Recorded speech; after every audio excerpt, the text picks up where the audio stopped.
Hello दोस्तों, आपका स्वागत है हमारे चैनल चैंपियन जैद पर। मैं हूं आपका दोस्त मोहम्मद जैद। और दोस्तों आज हम लोग सॉल्व करने वाले हैं क्वेश्चन नंबर 1 ऑफ 6.3। ठीक है, तो सिर्फ क्वेश्चन नंबर 1 ही नहीं करेंगे, 11 की 11 करेंगे। चलिए क्वेश्चन नंबर 1 से शुरुआत करते हैं। क्वेश्चन नंबर 1 में बोला find the equation vector equation of a plane which is at 42 distance from origin. मैं एक रिक्वेस्ट करना चाहूँगा, सब्सक्राइब लाइक की नहीं, लास्ट लेक्चर जो मैंने अपलोड किया था 6.3 का basic concept all about plane, उसको एक बार देख के आओ। अगर उसको नहीं देखा है तो आज कुछ भी नहीं समझ में आएगा, अगर उसको देखा है तो सब कुछ समझ में आएगा। और जैसे ही उसे देखो उसके जस्ट बाद इसे देखो। ऐसा नहीं कि उसे कल देखा था इसे आज सुबह देख रहे हो, या उसे कल सुबह देखा था इसे आज रात देख रहे हो ना। उसे जैसे ही देखा तुरंत इसे देखो। तो 6.3 का कंसेप्ट वीडियो, 6.3 का एक्सरसाइज वीडियो, दोनों को एक साथ देखो तो बेस्ट समझ में आएगा। और नोट्स बनाओ, स्क्रीनशॉट लेके मत रखो, कुछ नहीं समझ में आएगा। नोट्स बनाओ साथ ही साथ, उसके बाद कभी जरूरत नहीं पड़ेगी वीडियो ओपन करने की। और बार बार मजा आता है क्या? सॉल्व कर रहे हो अटक गए, चलो फिर वीडियो देख लो, फिर कर रहे हो फिर अटक गए, चलो वीडियो देख लो। मजा थोड़ी आता है इसमें।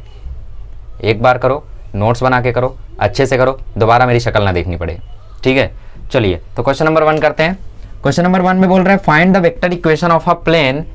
एक प्लेन है, ठीक है, उसका हमें वेक्टर इक्वेशन पता करना है जिसकी डिस्टेंस ओरिजिन से 42 यूनिट्स है। तो सपोज ये तुम्हारा z एक्सिस, ये तुम्हारा y एक्सिस, ये तुम्हारा x एक्सिस। तो इसके ओरिजिन से इस प्लेन की जो डिस्टेंस है वो बेसिकली 42 यूनिट्स है। तो ये मान लो ON है, ठीक है। और तुम्हें नॉर्मल वेक्टर दिया हुआ है, नॉर्मल वेक्टर दिया है 2i cap j cap minus 2k cap.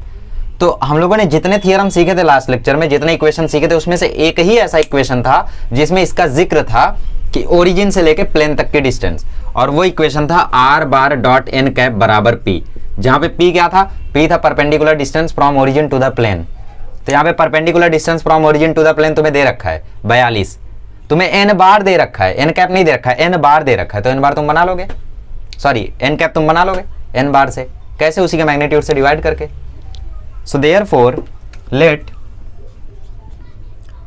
p बराबर 42 units be the distance of the plane, distance of the plane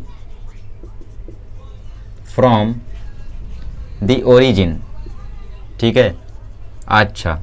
और फिर यहां पे बोले नॉर्मल टू द वेक्टर, ठीक है, origin to plane to the origin and n bar be the normal vector.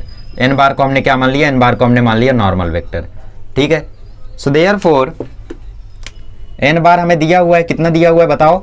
2i cap plus j cap minus 2k cap, ठीक है, ये दिया रखा है हमें n बार। तो हमें इक्वेशन के लिए जरूरत किसकी है? n कैप की और p की।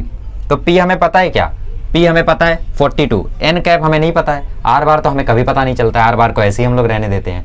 सो देयरफॉर n कैप का पहले मैग्नीट्यूड निकाल लो n बार का। तो n बार का मैग्नीट्यूड आ जाएगा 2 square plus 1 square plus minus of 2 का स्क्वायर। तो ये आ जाएगा √4 प्लस 1 प्लस 4। तो ये आ जाएगा √9, तो ये आ जाएगा 3। तो ये आ गया magnitude of n bar, that is 3। So therefore n cap क्या हो जाएगा? ओके, तो बहुत दिन हो गए और बहुत दिनों बाद हम लोग वापस आए हैं। Happy independence day. तो बहुत सारे इश्यूज़ हुए बीच में, बहुत सारी चीज़ें हुई, ठीक है। उनके बारे में चर्चा ना करें तो ही बेहतर है, क्योंकि चर्चा किया था तो गड़बड़ी हो गई थी। तो जो लोग वीडियो देख रहे हैं बट उन्हें पता नहीं हुआ क्या था, वो जाने दो, जानने की कोशिश भी मत करो, ठीक है। बट ये बहुत ही पुरानी चीज़ है। मैं पढ़ा रहा था 6.3 और 15 अगस्त को आज मैं वापस आया हूँ। और ये चीज़ मैं पढ़ा रहा था 4 अगस्त को, 5 अगस्त को, ये मैं 5 अगस्त को पढ़ा रहा हूँ और फिर 10 दिन बाद मैं वापस 15 अगस्त को वापस आया हूँ। तो हाँ यार, कहाँ तक पहुँचे थे हम लोग? हाँ, हम लोगों को प्लेन का इक्वेशन निकालना था और उसके लिए हमें ज़रूरत थी n कैप की और परपेंडिकुलर डिस्टेंस, मतलब हमें p दिया हुआ था। और क्या? और r बार की तो ज़रूरत है नहीं, तो हमने n कैप निकाल लिया। r बार की हमें ज़रूरत है नहीं। So r bar dot n cap की जगह क्या आ जाएगा? 2/3 i cap plus 1/3 j cap plus minus 2/3 k cap is equals to distance कितना है? 42। तो ये हो जाएगा आपका फाइनल आंसर, ठीक है। इसको और कुछ नहीं करना और कोई चेंज नहीं करना है। बाकी कार्टेशियन फॉर्म में लिखना होता तो i j k को xyz में बदल देते, r बार की जगह xyz के टर्म्स में लिख देते, डॉट प्रोडक्ट कर देते और कार्टेशियन फॉर्म में आ जाता। मतलब कार्टेशियन क्या उसको बोल सकते हो, xyz के फॉर्म में आ जाता, ठीक है। तो फिलहाल इसको यहाँ पे आप लोगों को ऐसे ही छोड़ देना है, ओके। और सिंप्लीफिकेशन के लिए यहाँ पे जो पीछे आंसर दिया है उसमें 3 से मल्टीप्लाई कर दिया है, ठीक है, क्योंकि मैं बहुत दिनों बाद वापस आया तो मैंने बोला एक बार चेक कर लिया जाए, क्या पता कुछ गड़बड़ी हो रही हो। तो सिंप्लीफिकेशन के लिए उसने पूरे इक्वेशन में 3 से मल्टीप्लाई किया। आप भी कर सकते हो, नहीं करते हो तो भी चलेगा, कोई गलती नहीं है, ठीक है। तो पूरे इक्वेशन में अगर 3 से मल्टीप्लाई करते हो तो ये सब गायब हो जाएगा, तो बचेगा 2i cap plus j cap minus 2k cap is equals to 126।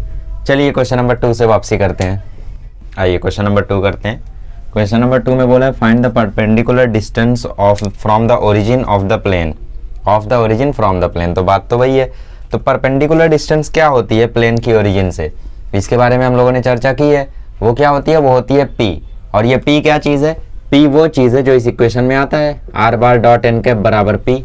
तो बेसिकली हमें इस p को पता करना है और हमें एक इक्वेशन दिया हुआ है, बट प्रॉब्लम ये है ना कि जो इक्वेशन दिया है वो एक्स वाई जेड के टर्म्स में दिया हुआ है। तो सबसे पहले हमें उसको वेक्टोरियल फॉर्म में चेंज करना पड़ेगा, और उस फॉर्म में चेंज करने के बाद हम लोगों को शायद मिल जाए p की वैल्यू। फिलहाल देखते हैं, given equation of plane is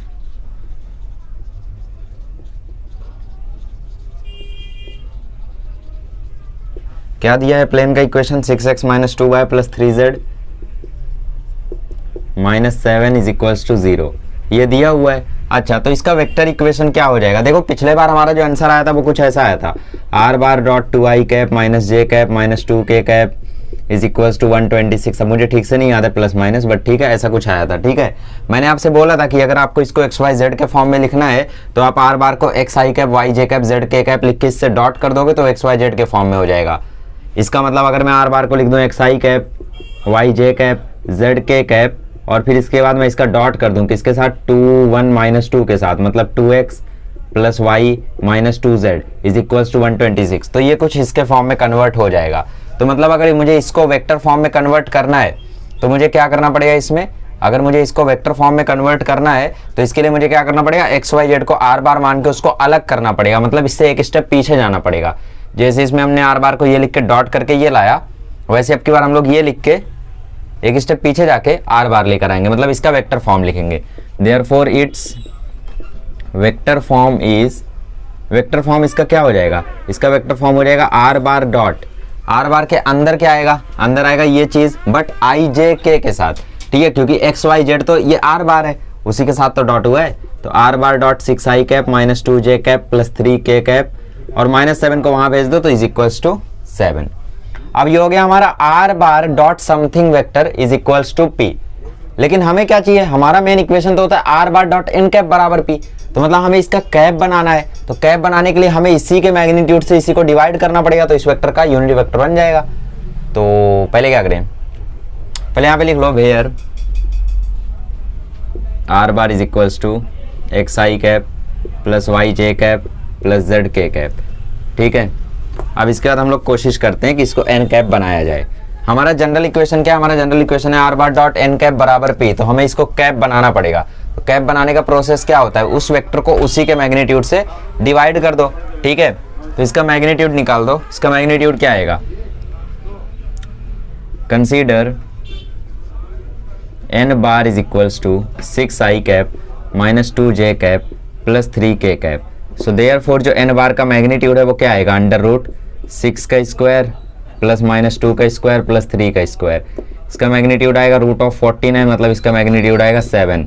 so therefore जो n कैप आएगा वो क्या आएगा, वो आएगा 6i cap minus 2j cap plus 3k cap divided by 7। तो बेसिकली जो हमारा कैप है वो क्या आ रहा है, कैप लाने के लिए हमें उसके मैग्नीट्यूड से डिवाइड करना पड़ रहा है, और मैग्नीट्यूड क्या है 7। तो अगर इसकी मैं दोनों तरफ 7 से डिवाइड कर दूं तो ये पूरी क्वांटिटी बन जाएगी n कैप और ये बन जाएगा p, ठीक है। देखो therefore r bar dot n cap, sorry therefore इसको दे दो equation 1 divide by 7 on both side in equation 1। Equation 1 में हम 7 से डिवाइड कर रहे हैं दोनों तरफ, तो therefore r bar dot 6i cap minus 2j cap plus 3k cap upon 7 is equals to 7 upon 7, ठीक है। अब आगे एक प्रोसेस है, क्या है, it is in the form of, process नहीं स्टेटमेंट है, it is in the form of r bar dot n cap बराबर p where p is perpendicular distance of origin from plane therefore p is equals to 1। Clear हुआ? कुछ नहीं यार, सिर्फ आपको एक इक्वेशन दी थी और आपको डिस्टेंस पूछा है ओरिजिन से प्लेन का। तो ये चीज़ की चर्चा मैंने कंसेप्ट वीडियो में बहुत अच्छे से की थी कि ऐसे भी हालात आएंगे जहाँ पे आपको वो चीज़ फाइंड करनी पड़ेगी। तो बेसिकली आप क्या करोगे, यहाँ पे इसको कैप बनाओगे। ये बेसिकली जो ये वेक्टर है ना, इसका कैप बनाओगे। कैप बनाने के लिए इसी का मैग्नीट्यूड निकाल के इसको डिवाइड कर दोगे। मैग्नीट्यूड 7 आया तो 7 से हमने डिवाइड कर दिया, दोनों तरफ डिवाइड किया, क्योंकि एक ही को खिचड़ी दोगे दूसरे को नहीं दोगे तो बुरा लगेगा ना। खिचड़ी चाहिए भी नहीं, अब बिरयानी दोगे एक को और दूसरे को नहीं दोगे तो बुरा तो लगेगा ना। तो इसीलिए दोनों को हम दोनों तरफ डिवाइड करेंगे। तो दोनों तरफ हमने 7 से डिवाइड किया तो ये बन गया r bar dot n cap. अगर ये r bar dot n cap बन गया तो RHS में जो आएगा वो क्या होगा, परपेंडिकुलर डिस्टेंस ही होगा प्लेन का ओरिजिन से। चलिए क्वेश्चन नंबर 3 करते हैं। चलिए क्वेश्चन नंबर 3 में आपको फुट ऑफ परपेंडिकुलर के कोऑर्डिनेट्स भी पूछा है। तो यार 10 दिन हो गए पढ़ाए हुए, तो मुझे पता नहीं कि मैंने ये चीज़ बताई थी या नहीं बताई थी। एक बार लिख लो कि जो coordinates of foot of perpendicular होते हैं ओरिजिन से लेके प्लेन वाले में, ठीक है, coordinates of foot of perpendicular from origin to the plane. कभी भी अगर ओरिजिन से प्लेन की चर्चा हो और इस केस में आपसे फुट ऑफ परपेंडिकुलर के कोऑर्डिनेट पूछे तो वो होते हैं plus minus LP, MP, NP। ठीक है, मतलब आप LMN के टर्म्स में निकालो प्लेन का इक्वेशन। LMN के टर्म्स में कैसे आएगा प्लेन का इक्वेशन, जब आप उसको एन कैप बना दोगे। अगर आपने उसको एन कैप बना दिया मतलब वो बन गया यूनिट वेक्टर। यूनिट वेक्टर मतलब मैग्नीट्यूड 1, और मैग्नीट्यूड 1 का यूनिट वेक्टर अगर बन गया, और कोई यूनिट वेक्टर भी होता है क्या, नहीं, तो अगर वो यूनिट वेक्टर बन गया तो बेसिकली वो फॉर्म में रहेगा LI cap, MJ cap, NK cap. तो उससे आप लोग LMN निकाल लोगे, और LMN निकाल लिया तो RHS में आपको P भी मिल जाएगा। P मतलब परपेंडिकुलर डिस्टेंस, जैसे लास्ट क्वेश्चन में निकाला। तो आप बस इसको मल्टीप्लाई कर देना, L को P से, M को P से, N को P से, ये तीनों हो जाएंगे फुट ऑफ परपेंडिकुलर के कोऑर्डिनेट्स। बट क्वेश्चन करेंगे तभी समझ में आएगा आपको। तो फिलहाल मैं क्वेश्चन कराता हूँ, क्वेश्चन नंबर 3, तो ही समझ में आएगा कि मैं क्या बोल रहा हूँ। क्वेश्चन नंबर 3 में आपको प्लेन का इक्वेशन दिया है। Given equation of plane is 2x + 6y - 3z is equals to 63। ये आपको दे रखा है। सो देयरफॉर इसका वेक्टर इक्वेशन लिख लो। It's vector form is r bar dot 2i cap + 6j cap - 3k cap is equals to 63। अब क्या करना है, हमें इसका कैप बनाना है ताकि हमें परपेंडिकुलर डिस्टेंस मिल जाए। सो देयरफॉर कंसीडर, देयरफॉर नहीं, सिर्फ consider n bar is equals to 2i cap + 6j cap - 3k cap. आप इसका मैग्नीट्यूड निकाल लो तो n बार का मैग्नीट्यूड आ जाएगा 2 स्क्वायर + 6 स्क्वायर + -3 का स्क्वायर। तो ये 9 आएगा मेरे ख्याल से। अच्छा 7 आ रहा है, ओके, तो ये आएगा 7। तो देयरफॉर जो n कैप आएगा वो क्या आएगा, n कैप आएगा 2i cap + 6j cap - 3k cap upon 7। इसको दे दो इक्वेशन 1, और इक्वेशन 1 में दोनों तरफ 7 से डिवाइड कर दो। अभी तक हमने कुछ भी नया नहीं किया, जैसा पिछले क्वेश्चन में किया था वही कर रहे हैं। सो divide bye 7 on both side in equation 1। Equation 1 में हम दोनों तरफ 7 से डिवाइड कर रहे हैं। सो ये r bar dot 2i cap + 6j cap - 3k cap upon 7 is equals to 63 upon 7। तो ये हो गया 9। ठीक है, तो परपेंडिकुलर डिस्टेंस भी निकालनी है क्या, हमें कोऑर्डिनेट्स निकालने हैं सिर्फ। ठीक है, तो सिर्फ कोऑर्डिनेट्स निकाले तो therefore coordinates of foot of perpendicular is given bye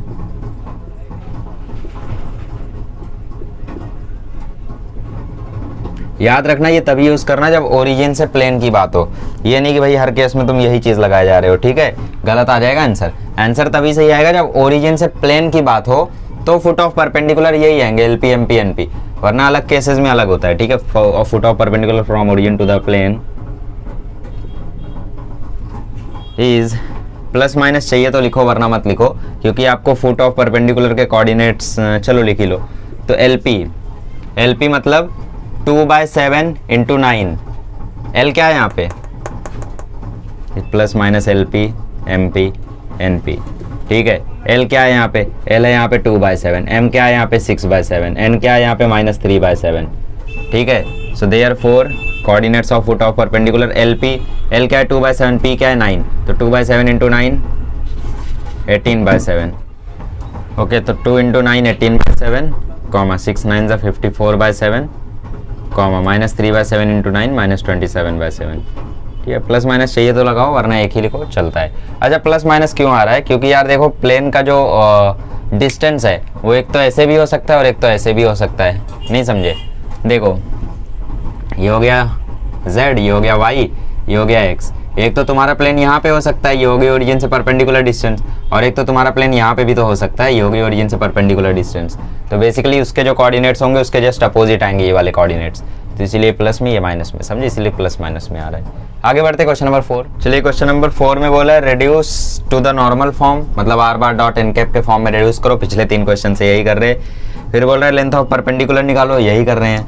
फिर बोल रहा है डायरेक्शन कोसाइन निकालो, पिछले क्वेश्चन में, पिछले क्वेश्चन में यही किया था, नहीं पिछले क्वेश्चन में यही किया था, एलिमेंट निकाला था ना, तो वही एलिमेंट निकालना है। फिलहाल क्वेश्चन में आपको बोला है r bar dot 3i cap plus 4j cap plus 12k cap is equals to 78। ये तुम्हारा इक्वेशन ऑफ प्लेन है, given equation of plane, given equation of plane, ये तुम्हारा गिवन इक्वेशन ऑफ प्लेन है, ठीक है। सो कंसीडर कर लो यहाँ पे, पहले इसको r bar dot n cap बना लो।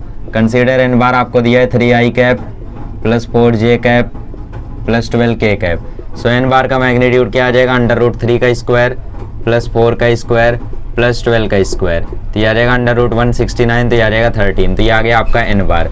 सो देयरफॉर एन कैप क्या हो जाएगा, एन कैप हो जाएगा n bar upon magnitude of n bar, मतलब एन कैप हो जाएगा 3i cap plus 4j cap plus 12k cap और डिवाइडेड बाय 13, ठीक है।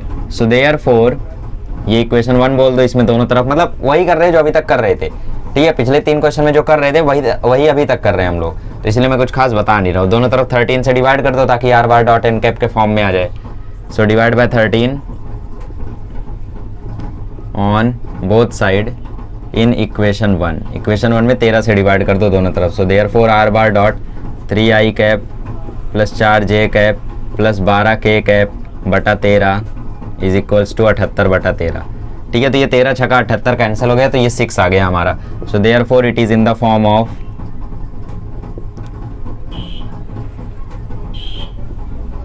R bar dot n cap बराबर p।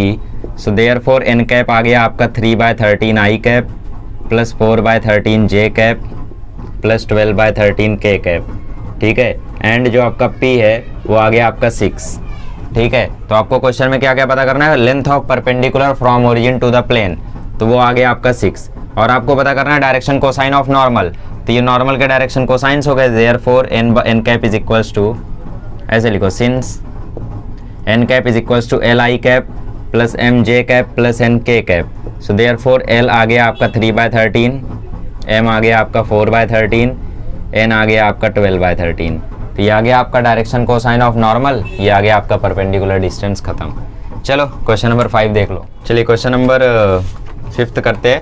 क्वेश्चन नंबर 5 में बोला है find the vector equation of the plane passing through the point having position vector i cap j cap k cap and perpendicular to this vector. मतलब यहाँ पे आपको एक passing vector दिया है और परपेंडिकुलर वेक्टर दिया है। परपेंडिकुलर वेक्टर मतलब नॉर्मल, पासिंग वेक्टर म्हणजे ए बार। मैंने आपको बहुत सारे इक्वेशंस लिखाए थे, हालांकि पिछले 4 क्वेश्चन से हम लोग एक ही इक्वेशन यूज कर रहे हैं, लेकिन पढ़ाया तो बहुत सारा था ना। याद करो मैंने आपको एक और बताया था, r bar dot n bar बराबर ए बार डॉट एन बार, ऐसा भी तो एक बताया था। तो वही है ये, r bar dot n bar is equals to a bar dot n bar. A bar क्या था, पासिंग वेक्टर, एन बार क्या था, नॉर्मल वेक्टर, आर बार क्या है, वेरिएबल वेक्टर, मतलब एक्स वाई जेड में वेक्टर, ठीक है। आर बार की वैल्यू जैसे जैसे चेंज करोगे वैसे वैसे उस प्लेन पर पोजीशंस चेंज होती रहेंगी। फिलहाल आर बार तो वेरिएबल है, उसको हम लोगों को एक्स वाई जेड ही या फिर आर बार ही रहने देना होता है। बाकी एन बार आपको क्वेश्चन में खुद दिया है और पासिंग वेक्टर भी आपको खुद दिया हुआ है, तो सब कुछ तो दिया है, डायरेक्ट आंसर निकाल लो। क्वेश्चन में बोला है passing through the point having position vector. So let the plane, हाँ ठीक है, let the plane passing through point A having position vector a bar is equals to I cap plus j cap plus k cap, ठीक है। and it is perpendicular to the vector 4i cap plus 5j cap plus 6k cap। so therefore जो आपका n बार है वो क्या आ जाएगा, वो आ जाएगा 4i cap plus 5j cap plus 6k cap। so therefore equation of plane is given by formula लगा दो, खत्म है क्वेश्चन भाई, फॉर्मूला लगा दो बस, क्वेश्चन खत्म है। R bar dot n bar बराबर a bar dot n bar.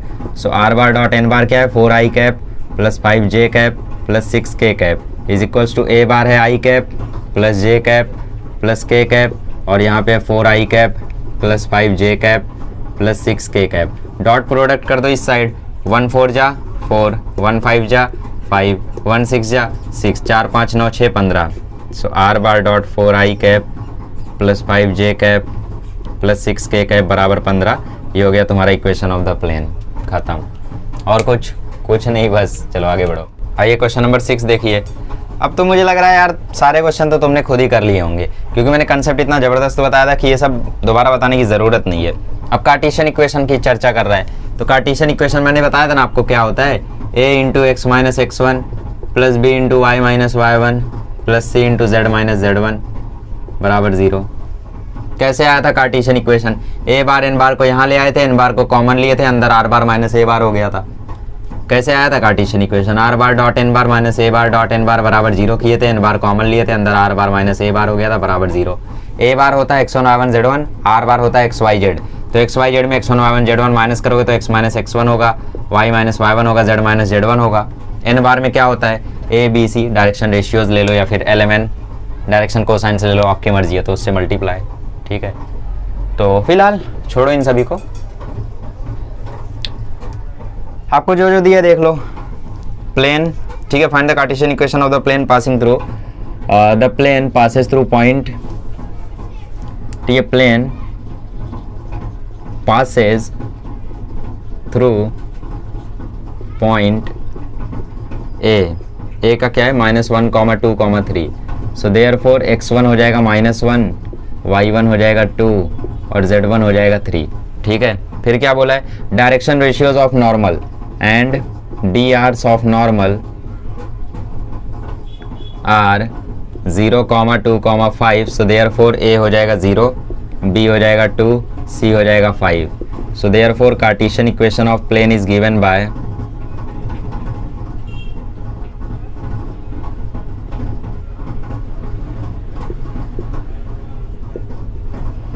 a into x minus x1 plus b into y minus y1 plus c into z minus z1 बराबर 0।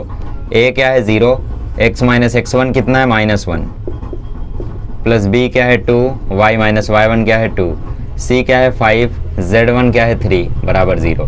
तो ये तो खत्म हो गया, तो आंसर आ गया 2y minus 4 plus 5z minus 15 बराबर 0। फाइनल आंसर आ गया 2y plus 5z is equals to 19। That's it, खत्म, और कुछ नहीं करना है। चलिए क्वेश्चन नंबर 6 करते हैं, सॉरी 7th करते हैं, बहुत जल्दी हो रहा है अब सब, आसान है यार, क्या ये इसमें। क्वेश्चन नंबर 7 में बोल रहा है find the Cartesian equation of a plane passing through point a 7 8 6 and parallel to the XY plane. तो यहाँ पे एक प्लेन है जो XY प्लेन के पैरेलल है। अच्छा, तो यहाँ पे थोड़ा सा फील लेना जरूरी है। देखो, सबसे पहले आपको जो पासिंग पॉइंट है वो दे रखा है ना, तो पहले पासिंग पॉइंट लिख लो। The plane passes through point A, the plane passes through point A 7 8 6। so therefore x1 हो जाएगा 7, y1 हो जाएगा 8 और z1 हो जाएगा 6। ठीक है, and the plane is parallel to xy plane। और इसका आपको निकालना है कार्टेशियन इक्वेशन। कार्टेशियन इक्वेशन की जरूरत, कार्टेशियन इक्वेशन में हमें क्या क्या जरूरत है, एक तो x1 y1 z1 की और एक a b c की। ठीक है, अच्छा मान लो ऊपर की तरफ आपका y एक्सिस है। ठीक है, मान लो ऊपर की तरफ आपका y एक्सिस है और साइड में आपका x एक्सिस है। तो हमारा जो प्लेन है ना वो XY प्लेन के परपेंडिकुलर है, सॉरी पैरेलल है। हमारा जो प्लेन है वो पैरेलल है XY प्लेन के। तो ये आपका y एक्सिस और ये आपका x एक्सिस। ठीक है, ये हमारा XY प्लेन हो गया। XY प्लेन कौन सा, ये वाला। तो बेसिकली जो हमारा प्लेन है वो इस पूरे प्लेन के पैरेलल है। तो हमारा प्लेन कहीं यहाँ हो सकता है, कहीं यहाँ हो सकता है, यहाँ नहीं हो सकता, यहाँ वहाँ नहीं हो सकता। क्यों नहीं हो सकता, क्योंकि वो XY प्लेन के पैरेलल है। अगर वो यहाँ हो गया तो फिर वो y एक्सिस के पैरेलल नहीं रह जाएगा, तो उसको XY प्लेन के पैरेलल नहीं बोलेंगे। हमारा प्लेन या तो यहाँ होगा या तो यहाँ होगा। चाहे जहाँ होगा वो सिर्फ यहीं होगा, कहीं भी होगा, लेकिन वो मैं कहना ये चाहता हूँ कि हमारा जो प्लेन है वो Z एक्सिस पे लाई करेगा। कैसे, XY प्लेन के परपेंडिकुलर कौन सी एक्सिस होती है, Z एक्सिस।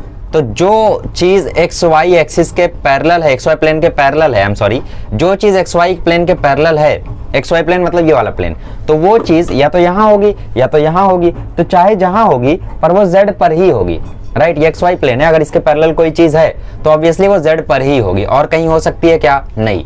तो उसका डायरेक्शन रेशियो में सिर्फ जेड का ही कोऑर्डिनेट आएगा, एक्स वाई का कोऑर्डिनेट नहीं आएगा। So therefore direction ratios of the plane will be x y, तो उसका 0 0 आएगा, और z जो है मान लो वो कुछ a था, ठीक है, उसका डायरेक्शन रेशियो मान लो किसी a कोऑर्डिनेट पर था, बट हम जानते हैं कि डायरेक्शन रेशियो में हम लोग सिंपलेस्ट फॉर्म लिख सकते हैं, तो क्यों ना मैं पूरे को a से डिवाइड कर दूं। अगर मैं पूरे को a से डिवाइड कर दूंगा तो ये सिंपलेस्ट फॉर्म में होकर ये 1 हो जाएगा। समझते हो ना, डायरेक्शन रेशियो में क्या होता था, जैसे 2/7, 3/7, 4/7 दिया रहता था, तो हम लोग इसको सिंप्लीफाई करके 2, 3, 4 लिख सकते थे ना, राइट। जैसे बहुत बड़ा नंबर दिया रहता था 12, 10, 8, तो इसका डायरेक्शन रेशियो को हम लोग सिंप्लीफाई करके लिख सकते थे, इसको 2 से डिवाइड करके इसको 6/4 भी हम लोग लिख सकते थे। तो वैसे अब की बार 0 0 a मान लिया मैंने मान लिया a पर है, तो मैं उसको सिंप्लीफाई करके लिख ही सकता हूँ। तो अगर सिंप्लीफाई कर दूंगा तो a से डिवाइड कर दो पूरे में, तो 0 0 1 हो गया। I hope you have understood. Direction ratio की मीनिंग मैंने अच्छे से समझाई थी, वेक्टर्स में भी, लाइन प्लेन में भी। चाहिए तो 6.1 के बेसिक कंसेप्ट में देख सकते हो, ठीक है, कोई बड़ा नहीं है वो। ओके, तो 0 0 1 हो गया, हो तो गया फिर। सो देयरफॉर a हो गया 0, b हो गया 0 और c हो गया 1। अब आ गया directly Cartesian equation of plane. So therefore Cartesian equation of plane is given by Cartesian equation of plane is given by a into x minus x1 plus b into y minus y1 plus c into z minus z1 बराबर 0। a क्या है? 0 है, x minus 7, b क्या है? 0 है, y minus 8, c क्या है? 1 है, z माइनस 6 बराबर 0। सो देयरफॉर z माइनस 6 बराबर 0, सो देयरफॉर z बराबर 6, ये हो गया तुम्हारा इक्वेशन ऑफ प्लेन। मतलब वो प्लेन बेसिकली z के कोऑर्डिनेट 6 पर था, ठीक है। तो ये हो गया तुम्हारा क्वेश्चन नंबर 6th भी, 7th भी। तो आई होप आपको समझ में आया होगा, थोड़ा बहुत तो आया ही होगा, राइट। और अगर डायरेक्शन रेशियो का फील है फिर तो पूरा ही समझ में आ गया होगा। खैर, पूरा समझ में आना चाहिए क्योंकि मैंने परफेक्ट बताया है, और अगर आपको दोबारा देखना है तो रिमाइंड करके देख लो, गारंटीड है समझ में आ जाएगा। आइए करते हैं क्वेश्चन नंबर 8, 11 ही है। आइए क्वेश्चन नंबर 7, 8 करते हैं। क्वेश्चन नंबर 8 में बोला है the foot of perpendicular drawn from origin to the plane is m 1, 0, मान लो ये आपका x एक्सिस है, सॉरी z एक्सिस है, ये आपका y है और ये आपका x है, ठीक है। तो वो पॉइंट m जो है वो कहीं यहाँ पर है, और ये कोऑर्डिनेट है 1, 0, 0, x एक्सिस पर है ना, तो यहीं पर आएगा। तो 1, 0, 0 है, और वेक्टर इक्वेशन ऑफ प्लेन पता करना है। बेसिकली ये फुट ऑफ परपेंडिकुलर है, मतलब ये तुम्हारा कोई प्लेन है और उससे जो फुट ऑफ परपेंडिकुलर ओरिजिन से तुमने ड्रॉ किया है वो यहाँ पर ऐसा आ रहा है, ठीक है। अच्छा, तो इसको देख के तुम्हें क्या समझ में आ रहा है? इसको देख के हमें ये समझ में आ रहा है कि प्लेन जो है वो बेसिकली एक्स एक्सिस पर लाई कर रहा है और उसका वाई जेड कोऑर्डिनेट 0 है, मतलब जो एक्स कोऑर्डिनेट होगा वही उस प्लेन का लेंथ होगा ओरिजिन से। तो इसका मतलब एक चीज क्लियर हो गई कि यहाँ पे जो परपेंडिकुलर डिस्टेंस है वो 1 है। नहीं समझा? देखो, जैसे तुम्हारा ये एक्स एक्सिस, ये तुम्हारा वाई एक्सिस, जैसे मैंने यहाँ पे एक लाइन खींच दी, मैंने बोला भैया इसका कोऑर्डिनेट तो 2, 0 है, तो क्या ये बोलना सही है कि ये लाइन एक्स एक्सिस से 2 सेंटीमीटर या 2 यूनिट दूर है? ये लाइन एक्स एक्सिस से 2 यूनिट दूर है, क्या ये चीज बोलना सही है या नहीं? बिल्कुल सही है। तो वैसे अगर इसका कोऑर्डिनेट 1, 0, 0 है तो क्या ये बोलना सही है कि ये जो हमारी डिस्टेंस है ओरिजिन से इस प्लेन की वो 1 यूनिट है? सही है बोलना। इसका मतलब 1 यूनिट क्या है इसकी? ओरिजिन से प्लेन की डिस्टेंस। तो इसका मतलब हमें p मिल गया, दैट इज 1, ठीक है। और किसकी जरूरत है एक प्लेन के इक्वेशन के लिए? एक प्लेन के इक्वेशन के लिए हमें जरूरत होती है p की और n कैप की, मतलब नॉर्मल वेक्टर की। तो नॉर्मल वेक्टर तो हमारे पास है नहीं, तो एक और रास्ता है, क्या? पोजीशन वेक्टर वाला, पासिंग वेक्टर निकाल लो। तो क्या मैं इस फुट ऑफ परपेंडिकुलर के वेक्टर को एक फिक्स्ड पॉइंट की तरह ट्रीट कर सकता हूं? बिल्कुल ट्रीट कर सकता हूं। मतलब भाई फुट ऑफ परपेंडिकुलर, तो इसका क्या मतलब वो कोई पॉइंट नहीं है? वो भी तो पॉइंट ही है, बट स्पेशल पॉइंट है क्योंकि वो एक परपेंडिकुलर का फुट है। स्पेशल पॉइंट है क्योंकि वो एक परपेंडिकुलर का फुट है, ठीक है। बट इसका मतलब ये थोड़ी है कि वो एक फिक्स्ड पॉइंट नहीं है तो बेसिकली वो उस प्लेन पर ही ना है, तो वो प्लेन पर ही, राइट। भले वो फुट ऑफ परपेंडिकुलर, लेकिन है किस पर? है तो उस प्लेन पर ही। तो इसको हम लोग फिक्स्ड पॉइंट नहीं मान सकते? बिल्कुल मान सकते हैं। So point m is fixed point on plane, fixed point on plane so therefore जो m बार है वो क्या आएगा, m बार आएगा आई कैप, ठीक है। पोजीशन वेक्टर जो है having position vector m bar is equal to i cap, ठीक है। अच्छा ठीक है, तो ये हो गया हमारा आई कैप। अब किसकी जरूरत है हमें, अब हमें जरूरत है एक नॉर्मल वेक्टर की। तो नॉर्मल वेक्टर हम ओ एम बार को मान सकते हैं, क्योंकि r bar dot n bar is equal to a bar dot n bar जब तुम करोगे तो बेसिकली उसमें तुम्हें एक नॉर्मल वेक्टर की भी जरूरत है। हाँ, तुम परपेंडिकुलर डिस्टेंस वाला भी कंसेप्ट लगा सकते हो, मतलब तुम लोग इसको ऐसे भी कर सकते हो, r bar dot n cap बराबर पी। कैसे, बेसिकली ये जो तुम्हारा एम बार है ये कुछ और नहीं है, एन बार ही है। चलो छोड़ो, एक ही मेथड से जाते हैं। ये मैं क्या कहना चाह रहा था, मैं ये कहना चाह रहा था कि बेसिकली ये ओ एम बार जो है वो कुछ और नहीं बल्कि नॉर्मल वेक्टर ही है, क्योंकि इस प्लेन के परपेंडिकुलर ही तो है ये। तो ओ एम बार आपका एक्चुअली एन बार हो गया, तो ओ एम बार आपका एन बार हो गया, मतलब ओ एम बार एम बार एन बार सब बराबर है, और वो एन कैप के भी बराबर है। क्यों, क्योंकि वन यूनिट ही है, ठीक है। तो इज इक्वल्स टू पी, तुम लोग इससे डायरेक्टली भी कर सकते हो, बट ठीक है एक और तरीके से है। तो पोजीशन वेक्टर हो गया तुम्हारा आई कैप, ठीक है। Here o m bar is the normal vector, ठीक है। So therefore equation of plane is given by r bar dot m bar is equals to m bar dot o m bar, ठीक है। So r bar dot i cap is equals to m bar i cap, o m bar क्या हो जाएगा i cap plus 0 j cap, छोड़ो सिर्फ आई cap ही लिखो ना, क्योंकि ओ एम बार भी बेसिकली एम बार ही है, ठीक है, कुछ और नहीं है। तो r bar is equals to 1, ये हो गया आपका फाइनल आंसर, क्योंकि r bar dot i cap कुछ और नहीं बल्कि वही चीज़ हो जाएगी। वही चीज़ नहीं होगी, अरे वही चीज़ थोड़ी होगी यार, क्योंकि आर बार में एक्स वाई जेड सब आता है ना, तो r bar dot i cap बराबर 1 कर सकते हो तुम इसको। तो बेसिकली हो गया तुम्हारा फाइनल आंसर। बाकी तुम चाहते तो इसके आगे ऐसा भी कर सकते थे, here plane is at a distance of 1 unit from the origin, so therefore perpendicular distance from origin to the plane is 1 unit, so therefore p is equals to 1 unit, so therefore r bar dot i cap बराबर p। Directly भी कर सकते थे, ये method भी follow कर सकते हो, कोई भी चलेगा। फील आया या नहीं, समझ में आया या नहीं, मैं जो बताना चाह रहा था बस वो काफ़ी है, ठीक है। एक बार शुरू से रिवाइंड करके देख लो, दोबारा अगर ना समझ में आया तो समझ जाओगे। बाकी कोई डाउट रह गया हो तो कमेंट कर दो। चलो नेक्स्ट करते हैं। अब की बार आपको दिया है find the vector equation of the plane passing through, मतलब पासिंग वेक्टर दिया है, और आपसे पूछा है parallel to the vector this, ठीक है। मतलब ये वो वाला केस है, दो वेक्टर्स के आपको पैरेलल दिया, मतलब आपको बी बार सी बार दिया है और साथ ही आपको ए बार पता है पासिंग वेक्टर। तो कौन सा फॉर्म यूज करना है, अब यूज करना है r bar dot b bar cross c bar is equals to a bar dot b bar cross c bar. याद है ना ये मेथड कैसे आता, नहीं याद है तो एक बार कंसेप्ट वीडियो रिवाइज कर लो। तो इस तरीके से करेंगे इसको। सो हियर चलो ऐसे लिख लो, let the plane passes through point A -2, 7, 5 having position vector A bar is equals to -2 I cap plus 7 J cap plus 5 K cap, ठीक है। ये तुम्हारा A बार हो गया, and the plane is parallel to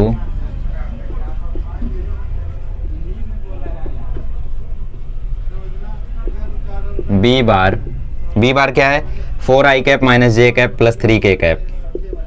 तो ये दोनों के आपको पैरेलल दिया है, ठीक है। तो दो वेक्टर्स के बेसिकली ये पैरेलल है, तो उन दोनों वेक्टर्स का क्रॉस कर दोगे तो नॉर्मल वेक्टर आ जाएगा। तो ये कुछ और नहीं, r bar dot n bar is equals to a bar dot n bar ही है, जहां पे एन बार की वैल्यू बी क्रॉस सी है, ठीक है। और आपको सी बार दिया है आई प्लस जे प्लस के, ठीक है। बी बार क्रॉस सी बार जरा कैलकुलेट कर लो, बी बार क्रॉस सी बार आएगा आई जे के, बी में आएगा 4 - 1 3, सी में आएगा 1 1 1। चलो कैलकुलेट करो, आई कैप बाहर -1 1 जा -1, 1 3 जा 3 माइनस जे कैप, 4 1 जा 4, 1 3 जा 3 मतलब 4 - 3 प्लस के कैप, 4 1 जा 4 माइनस माइनस प्लस 1 तो 4 + 1। तो ये आ जाएगा आपका -4 i cap minus j cap plus 5 k cap, ठीक है। तो ये आपका बी क्रॉस सी आ गया, बट आपको a dot b cross c की भी जरूरत है, तो a dot b cross c भी निकाल लो। So therefore a dot b cross c is equals to a क्या है आपका -2 i cap plus 7 j cap plus 5 k cap dot b cross c क्या है -4 i cap minus j cap plus 5 k cap. चलो dot कर दो, -2 - 4 जा 8, 7 - 1 जा -7, 5 5 जा 25, तो बेसिकली आ गया 26, ठीक है। So therefore equation of plane is given by r bar dot b cross c is equals to a bar dot b cross c. ठीक है, चलिए। So r bar dot b cross c की value क्या आई थी? B cross c की value आई थी -4 -1 +5, तो -4 i cap -j cap +5 k cap, और a dot b cross c की वैल्यू आई है 26। खत्म, बस यही करना था, आगे बढ़ो। चलिए क्वेश्चन नंबर 10 करते हैं, second last question. Second last question में है r bar is equals to 5i cap -2j cap -3k cap plus lambda times i cap plus j cap plus k cap plus mu times i cap -2j cap plus 3k cap. तो ये आपको जाना पहचाना नहीं लग रहा है? ये जो आपको प्लेन का इक्वेशन दिया है ये है, it is in the form of r bar is equals to a bar plus lambda b bar plus mu c bar, mu c bar. ठीक है, r bar is equals to a bar plus lambda b bar plus mu c bar है। तो ऐसे form में vector आपको, ये plane का equation आपको दिया हुआ है और आपको बोला है कि इसका तुम पता करो कार्टेशियन फॉर्म। तो कार्टेशियन फॉर्म हम कैसे निकाल सकते हैं? हाँ यार, कार्टेशियन फॉर्म कैसे निकाल सकते हैं? कैसे निकालेंगे? अच्छा, कार्टेशियन फॉर्म निकालने के लिए हमारे पास फॉर्मूला क्या था? हमारे पास फॉर्मूला था a times x minus x1 plus b times y minus y1 plus c times z minus z1 equal to 0।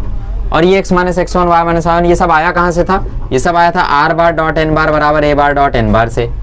और इसमें जो n बार है वो क्या था? वो था b क्रॉस c। समझ गए क्या करना है? तुम्हें पहले b क्रॉस c करना है, फिर उसका तुम्हें a के साथ डॉट करना है, फिर तुम्हें RHS वाला पार्ट मिल जाएगा, और b क्रॉस c करते ही तुम्हें n बार मिल जाएगा। और जैसे ही तुम्हें n बार मिलेगा तुरंत r बार को xi cap yj cap zk cap लिख देना और तुम्हें कार्टेशियन फॉर्म मिल जाएगा। ठीक है, तो ऐसे ही करना है तुम्हें। सो देयरफॉर a बार तुम्हें मिल गया। a बार क्या मिला? a बार मिला 5i cap -2j cap -3k cap.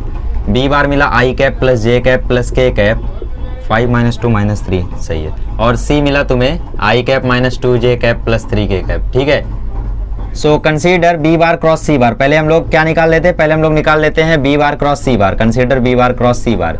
तो b बार क्रॉस c बार क्या हो जाएगा? i j k, i just kidding, 1 1 1 1 -2 3। Solve कर लो। सो i कैप के साथ सॉल्व करोगे तो 1 3 या 3 3 + 2 5 माइनस j कैप के साथ सॉल्व करोगे 1 3 या 3 3 -1 2 प्लस k कैप के साथ करोगे 1 -3। तो ये आ जाएगा 5i cap -2j cap -3k cap. So therefore equation of plane is given by r bar dot b cross c is equals to a bar dot b cross c। ठीक है, तो r bar dot b cross c क्या है तुम्हारा? 5i cap -2j cap -3k cap. ठीक है, a बार क्या है तुम्हारा? 5i cap -2j cap -3k cap. इसका तुम्हें डॉट करना है b क्रॉस c से, और b क्रॉस c भी यही है। वाह, b क्रॉस c भी यही है गाइस। तो बेसिकली कुछ नहीं, इसका मैग्नीट्यूड का स्क्वायर हो जाएगा फाइनल आंसर। स्क्वायर क्या है इसका? 25 4 29 38। तो बेसिकली यहाँ पे 38 आएगा एट द एंड। ठीक है, आजमा लेना चाहिए। तो सो आर बार को मैंने क्या बोला? मैंने बोला कार्टेशियन बनाना है, तो आर बार को XYZ लिख लो। So let r bar is equals to xi cap plus yj cap plus zk cap. So therefore xi cap plus yj cap plus zk cap dot 5i cap -2j cap -3k cap is equals to 5 5 जा 25, 2 2 जा 4, 3 3 जा 9। देखो 38 आ रहा है ना? हाँ, तो self dot product basically खुद के ही मैग्नीट्यूड का स्क्वायर ही तो होता है, ये तो पहले भी बताया था। तो ये हो गया तुम्हारा 5x जा 5x -2y -3z is equals to 38। तो ये हो गया कार्टेशियन फॉर्म। अब कोई भी वेक्टर तुम्हें कैसा भी प्लेन का दिया हो तो उसको सिंप्लीफाई करने आना चाहिए। ठीक है, इसके लिए क्या करना? मिसलेनियस भी सॉल्व कर लेना। मिसलेनियस भी एक बार कर लोगे तो काफ़ी ज़्यादा तुम्हें मतलब प्लेन का फील आ जाएगा। राइट, फील चाहिए तो फिर करना पड़ेगा वो। और एक्सरसाइज तक रहना है, ओके करना है तो ठीक है, कोई बात नहीं, नहीं करोगे चलेगा। मिसलेनियस देखो वेक्टर का भी रिकमेंडेड नहीं है, मैं MCQ तो सबका है, लेकिन पूरा क्वेश्चन ना तो वेक्टर का रिकमेंडेड है, ना लाइन प्लेन का, ना LPP बिल्कुल नहीं, मतलब लीनियर प्रोग्रामिंग बिल्कुल नहीं, पेयर ऑफ स्ट्रेट लाइन बिल्कुल नहीं। कुछ पर्टिकुलर चीज़ें हैं जैसे एरिया ऑफ ट्रायंगल, वो सब देख ले, बाकी कुछ नहीं। और ट्रिग्नोमेट्री का करना है, मैट्रिक्स बिल्कुल नहीं। ठीक है, लॉजिक्स बिल्कुल नहीं, इन सब के मिसलेनियस रिकमेंडेड नहीं है, एमसीक्यू तक इनफ है। चलो आगे बढ़ते हैं। आइए क्वेश्चन नंबर लास्ट करते हैं। क्वेश्चन नंबर लास्ट में बोला find the vector equation of the plane which makes intercept 1 1 1 on coordinate axis. इसमें क्या बोल रहा है कि आपका जो प्लेन है ना, कोऑर्डिनेट एक्सिस बोले तो एक्स वाई जेड एक्सिस, ठीक है, इन पे वो 1 1 1 का इंटरसेप्ट मार रहा है, कोई दिक्कत नहीं है। तो यार इंटरसेप्ट के लिए मैंने आपको एक फॉर्मूला बताया था ना, x upon a plus y upon b plus c upon z, but वो कार्टेशियन था, इसमें आपको वेक्टर इक्वेशन बोला है, तो कोई बात नहीं ना, कार्टेशियन को वेक्टर तो बना लेंगे। पॉइंट है, सही बोल रहे हो तुम, यू आर राइट, बट मैं दो मेथड बताऊंगा, ठीक है। चलो देखो, क्योंकि कार्टेशियन से वेक्टर में जाओ, इससे अच्छा डायरेक्टली वेक्टर निकालो ना। देखो मान लो वो x पर इंटरसेप्ट कर रहा है a 1 0 0, y पर इंटरसेप्ट कर रहा है b पर 0 1 0, c पर इंटरसेप्ट कर रहा है z पर 0 0 1। तो बेसिकली जो तुम्हारा प्लेन है वो कुछ इस प्रकार से है। प्लेन क्या कर रहा है, एक्स वाई जेड पर 1 1 1 का इंटरसेप्ट कर रहा है, तो तुम्हें वेक्टर इक्वेशन निकालना है प्लेन का। तो किसी एक को पासिंग पॉइंट मान लो, ए बार को मान लो या बी बार को मान लो या सी बार को मान लो। यहाँ पे पहले लिखो प्लेन मेक्स इंटरसेप्ट 1 1 1, जैसा लिखा है टेक्स्ट बुक में, plane makes intercept 1 1 1 on coordinate axis.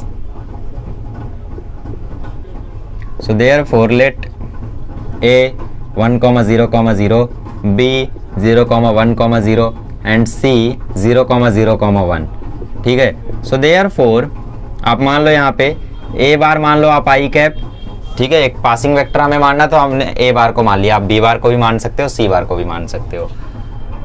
अब आपको मैंने जाते जाते एक एंड में जो बताया था इंटरसेप्ट वाला, वो तो ठीक है, उसके ऊपर आएंगे। उससे पहले मैंने आपको एक फॉर्म बताया था, r bar dot a b bar cross a c bar is equal to a bar dot a b bar cross a c bar, वो इसमें यूज करना है, ठीक है, क्योंकि आपको 3 पॉइंट्स दिए अब की बार, तो मैंने बोला था जब भी 3 पॉइंट्स दे दे तो तुम ये यूज कर लेना। कौन सा, r bar dot a b bar cross a c bar is equal to a bar dot a b bar cross a c bar. But इसके लिए हमें ए बी बार ए सी बार ये सब पता रहना चाहिए, इनका क्रॉस पता रहना चाहिए, तो पहले वो कर लेते हैं, ठीक है। सो देयरफॉर ए बी बार क्या आ जाएगा तुम्हारा, ए बी बार आ जाएगा जे कैप माइनस आई कैप, राइट, 0 0 0 1 0 1 0 1 माइनस, तो जे कैप माइनस आई कैप, राइट। ए सी बार बना लो, ए सी बार आ जाएगा 1 0 के कैप माइनस आई कैप, समझ गए। So therefore a b bar cross a c bar क्या आएगा, ये आएगा आई जे के। ए बी में क्या है, आई है 1, सॉरी आई है -1, ये आई है हाँ -1, जे है 1, के है 0, इसमें के है 1, आई है -1। चलिए रिजॉल्व करते, तो ये आएगा आई cap plus j cap plus k cap, चाहिए तो आजमा लो, आई कैप 1 1 जा 1 आई कैप, माइनस जे कैप लिखोगे फिर -1 करोगे तो minus j cap into -1 plus j cap, फिर के कैप लिखोगे -1 इंटू 0 +1 प्लस के कैप, तो यही आना है at the end. So therefore equation of plane is given bye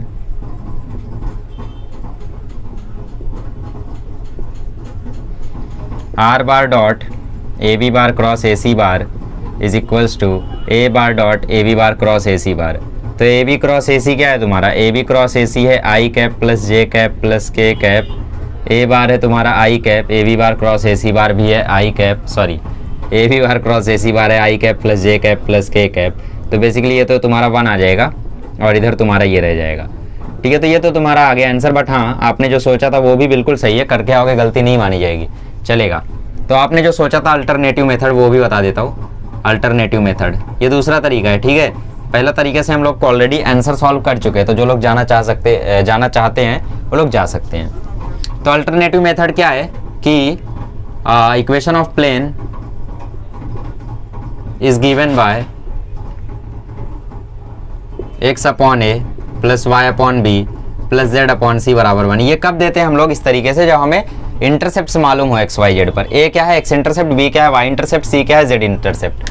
ये इसके बाद लिखना प्लेन में x intercept 1 1 1 on coordinate axis, इसके बाद लिखना therefore equation of plane is given by this, ठीक है, where a is x intercept, b is y intercept, c is z intercept. So therefore ये हो जाएगा x upon 1 plus y upon 1 plus z upon 1 बराबर 1।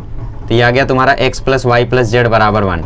But ये तो तुम्हारा Cartesian form है, इसका वेक्टर फॉर्म बनाना है तो क्या करोगे, इसमें से r बार अलग कर दोगे। r बार कौन, एक्स वाई जेड, और n बार क्या हो जाएगा फिर तुम्हारा, n बार तो कुछ बचा ही नहीं क्योंकि r बार ऑलरेडी यहाँ पे है, ठीक है। सो इसको जब अलग करोगे तो इसको तुम लिखोगे आर बार डॉट, अंदर क्या बचेगा, यहाँ पे बचेगा आई कैप, यहाँ पे बचेगा जे कैप, यहाँ पे बचेगा के कैप और इज इक्वल्स टू रह गया 1। नहीं समझ पाए? अरे भाई देखो क्वेश्चन नंबर 2 हमने कैसे किया था, क्वेश्चन नंबर 3 हमने कैसे किया था, एक्स वाई जेड अलग कर दिया था, बचे हुए कोऑर्डिनेट्स हमने साइड में लिख दिए थे आर बार के। तो एक्स वाई जेड हमने अलग कर दिया तो बचा ही नहीं ना कुछ, क्या बचा, एक्स अलग कर दिया 1 बचा, वाई अलग कर दिया 1 बचा, जेड अलग कर दिया 1 बचा, तो आई कैप जे कैप के कैप हमने लिख दिया। नहीं समझा? तो आर बार को दोबारा से तुम x i cap Y j cap Z k cap लिख लो, फिर डॉट कर देना, यहीं पहुंचोगे। और बाकी आरएचएस में तो हमने कुछ चेंज किया नहीं, 1 था 1 है। तो बेसिकली ऐसे भी कर सकते हो, ऐसे भी कर सकते हो, फुल मार्क्स मिलेगा, कोई टेंशन नहीं है। तो चलिए मिलते हैं अगले लेक्चर में। अगले लेक्चर में सॉल्व करेंगे 6.4 और मुझे नहीं पता वो मैं कहाँ से करा रहा हूँ, ठीक है, लैपटॉप पे करा रहा हूँ या यहीं से करा रहा हूँ, कहाँ से करा रहा हूँ कुछ पता नहीं। चलिए मिलते हैं अगले लेक्चर में। Thank you so much.